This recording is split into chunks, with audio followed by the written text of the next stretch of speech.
शिव के 12 ज्योतिर्लिंगों में से एक है और इसका महत्व बहुत अधिक है।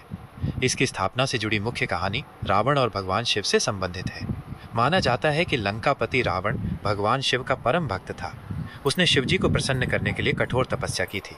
उसकी तपस्या से प्रसन्न होकर भगवान शिव ने उसे वरदान मांगने को कहा।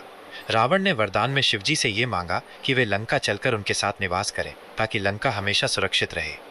भगवान शिव रावण की भक्ति से इतने प्रसन्न थे कि उन्होंने उसकी इच्छा मान ली, लेकिन एक शर्त रखी। उन्होंने अपना एक शिवलिंग रावण को दिया और कहा कि इसे लंका ले जाओ, लेकिन रास्ते में कहीं भी इसे जमीन पर मत रखना। यदि तुमने इसे एक बार भी जमीन पर रख दिया तो ये वहीं स्थापित हो जाएगा और फिर तुम इसे उठा नहीं पाओगे। रावण शिवलिंग को लेकर लंका की ओर चला। देवलोक में देवताओं को चिंता हुई कि यदि भगवान शिव लंका में स्थापित हो गए तो रावण को परास्त करना असंभव हो जाएगा। तब देवताओं ने भगवान विष्णु से सहायता मांगी। भगवान विष्णु ने एक लीला रची। रावण को रास्ते में लघु शंका लगी। उसी समय भगवान विष्णु ने एक ग्वाले का रूप धारण किया और रावण के सामने प्रकट हुए।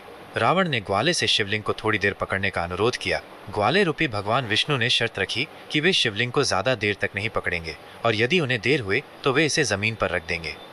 रावण ने सहमति दे दी और ग्वाले को शिवलिंग पकड़ाकर लघु शंका के लिए चला गया। ग्वाले रूपी भगवान विष्णु ने कुछ देर इंतजार किया और फिर शर्त के अनुसार शिवलिंग को जमीन पर रख दिया। जब रावण लौट कर आया तो उसने देखा कि शिवलिंग जमीन पर रखा हुआ है। उसने बहुत कोशिश की लेकिन शिवलिंग को उठा नहीं पाया।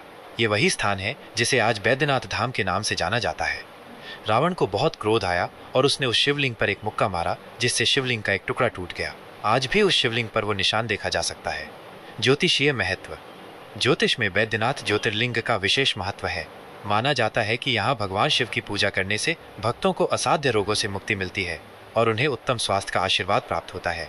ये भी माना जाता है कि यहाँ ग्रहों के नकारात्मक प्रभावों को कम करने और कुंडली में दोषों को दूर करने में सहायता मिलती है।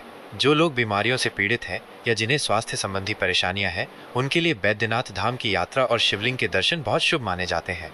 यहाँ भगवान शिव को वैद्य चिकित्सक के रूप में पूजा जाता है, इसीलिए इसे बैद्यनाथ कहा जाता है। यह कथा भक्तों की श्रद्धा और भगवान शिव के प्रति उनके विश्वास का प्रतीक है।